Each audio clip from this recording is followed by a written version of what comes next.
Canva recently rolled out Video 2.0, and let's just say it's been a bit of an adjustment. But if you stick with me for the next few minutes, I will walk you through what's actually changed, why Canva has moved in this direction, and we'll also take a hands-on look inside the editor. Plus, if you really don't like it, I'll show you how to switch back to the old editor, at least for now.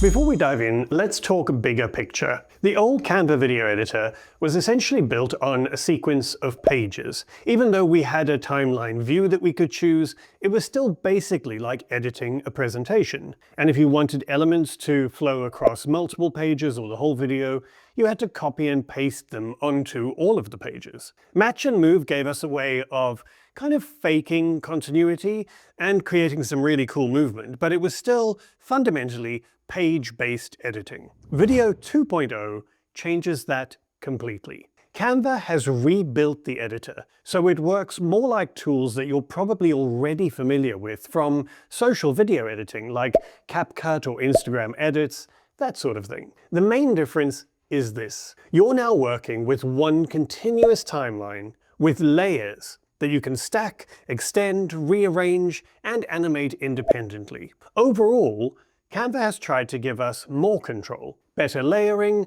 clearer timings, easier trimming, and a much better sense of how your video actually flows from beginning to end. It is a big change, but it does unlock a lot of creative possibilities, and it suits the way that especially short-form video is being created these days. So let's jump in and I'll show you exactly how it works in the editor. When you create any kind of video design in Canva, a reel, TikTok, a YouTube video, you'll land straight in the new editor. An important note is that if you don't use a video design, you won't see the new timeline view. You can't activate the timeline in an Instagram post, for example, the way that we used to be able to. Now, at the top of the interface, you've got your main preview.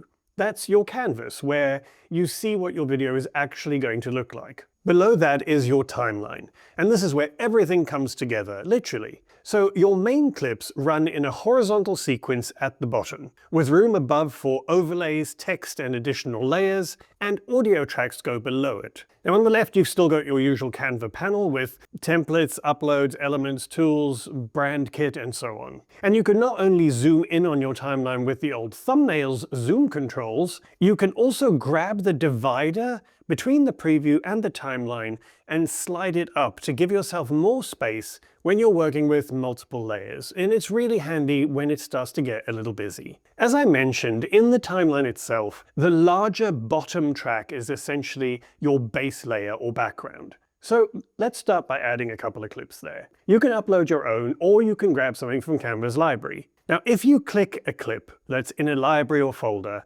Canva will add it to your base layer automatically, one after the other as you click. You'll also see there's a little plus icon on the timeline. Now, from that plus icon, you can upload videos, get stock videos from Canva's library, get stock images, or you can add a blank section, which you can essentially treat like a colored page background. And you can then put designs and elements on top of that. Weirdly, one of the most important tools in this new interface, and it makes things a lot easier if you know how to use it well, is actually the playhead. Now, it's still great, obviously, for scrubbing back and forth to preview your edit, but it's also your main precision tool in this new editor. For example, if I wanted text to appear at a specific time in my clip, I would move the playhead to that time, and then I would hit the keyboard shortcut T for text. And Canva drops the text box right at the playhead location on its own layer, obviously above that base layer. I can then style it like in any other design, and then I can drag the ends of that text layer to control exactly how long it stays on screen.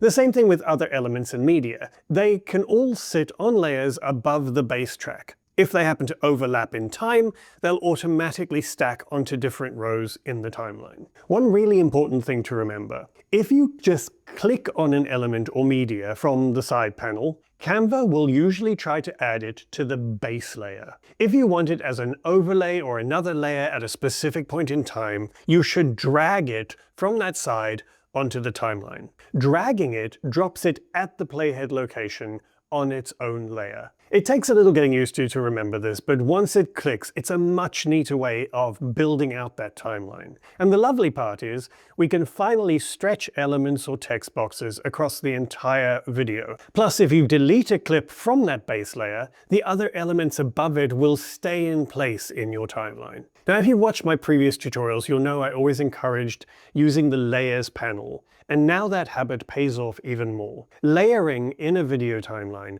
is what lets you create some really great effects with very little effort. So let me show you an example. The text behind you effect for talking head videos works really well. We're going to add our main talking head clip to the base layer, and then we're going to add our big text box and position it so that the text overlays your head a little. Then we'll duplicate the talking head clip. Using the video background remover tool, we're going to remove the background from that duplicate clip. Then we're going to use the Layers panel, select the duplicate with a transparent background, and drag it above the text layer in the timeline. So your head now overlays that text. It's a really nice, attention-grabbing effect that works brilliantly for social content. Just remember to mute the audio on that second clip, so that you're not doubling up on the sound coming through.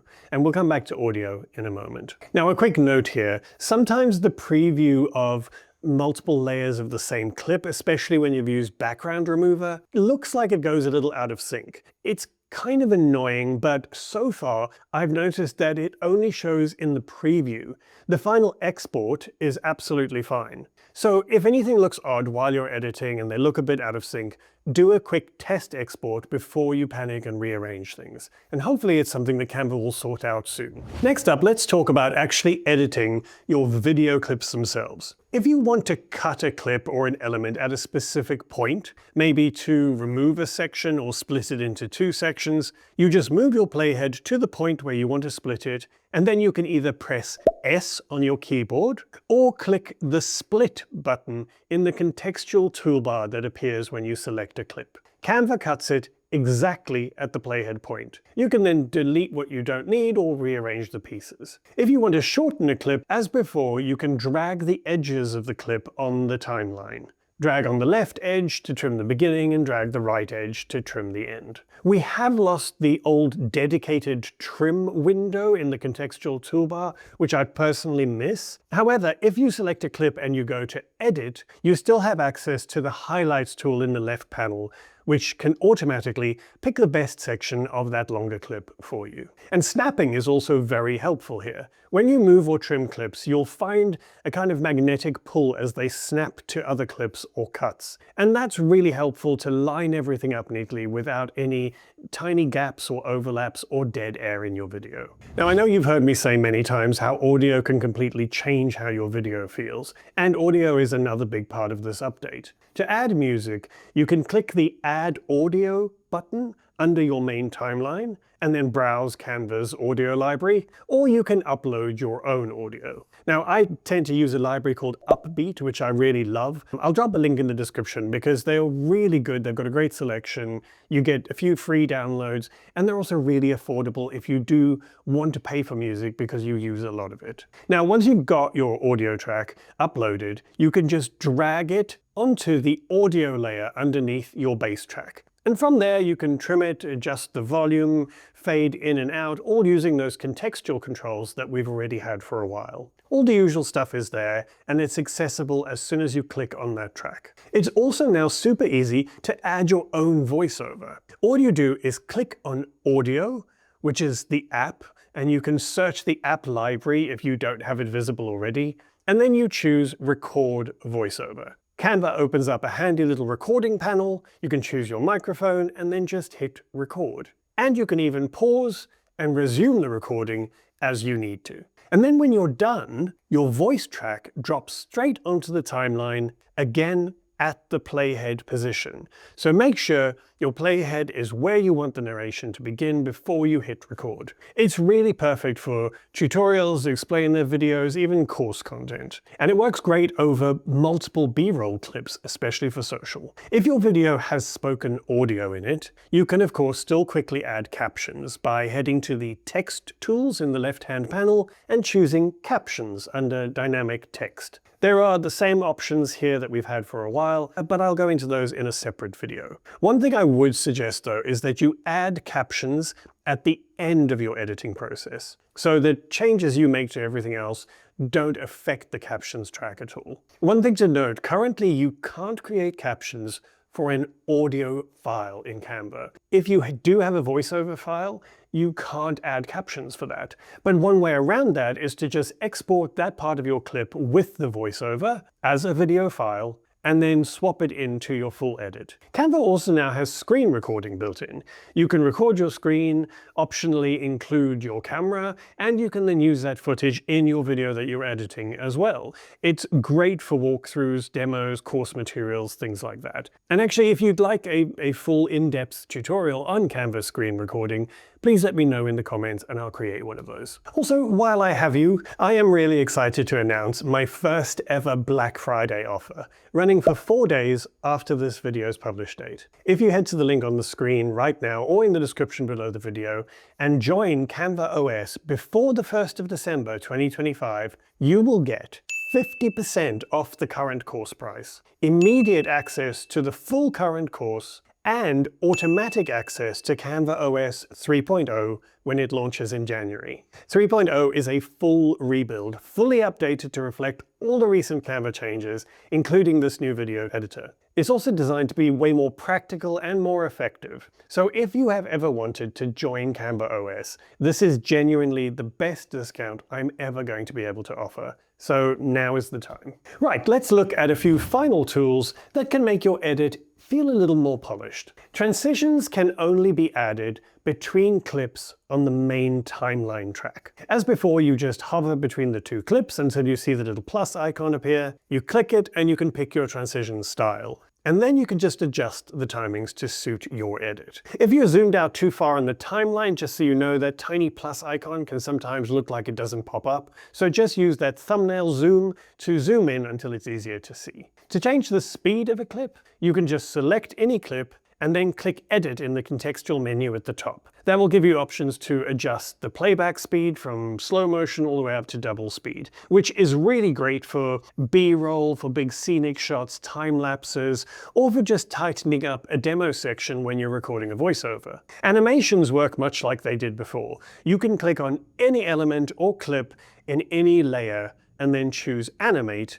pick your in and out options, and change the effect style or tweak the settings. So if you've already been using Canva animations, this part will feel very familiar. Now, let's talk about Match and Move. You know I love creating clever animations with Match and Move. So I'm happy to say that it is still there and it still works. However, because we're no longer working with pages in the same way that we used to, the workflow is a little different. And if you relied on it a lot in the old editor, this part might feel a little frustrating. Now, Match and Move still does the same core thing. It creates the in-between animation frames between an element in one state and the exact same element in another state. In the old editor, that was between states on two pages. Now it's between two different points on a single timeline. So to trigger Match and Move, you need to be very deliberate about where your split happens and how your element appears either side of that split. For example, imagine you've got one long clip on the base layer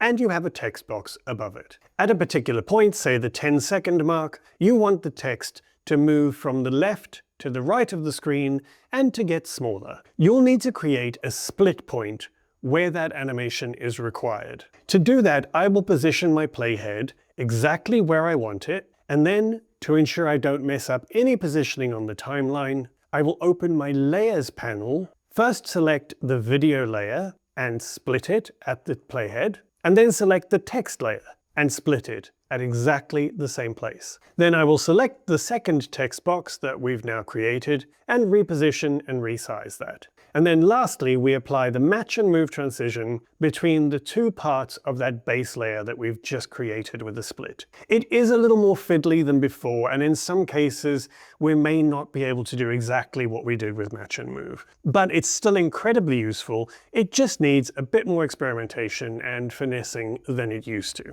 I have found it to be a little little tricky, especially with some elements and some of the previous animations I created, but we will just have to learn how to make it do more clever things like we did before by experimenting with it. So here's the big question: should you stick with the new editor or switch back to the old one? My honest take: if you can push through with this initial awkwardness, Video 2.0 gives you far more control and creative flexibility. And if you're making social video or tutorials or branded content, I think it's worth learning. Yes, it is a steeper learning curve, and yes, there are definitely still some glitches. And features like Match and Move are a little more fiddly. But this new editor brings Canva much closer to what other video editors offer, while still keeping the Canva feel and the easy-to-use tools accessible. And I'd be very surprised if this isn't the direction that they keep moving in. But if you only make very simple videos occasionally, and you're happy with how it works now and how you've always done it,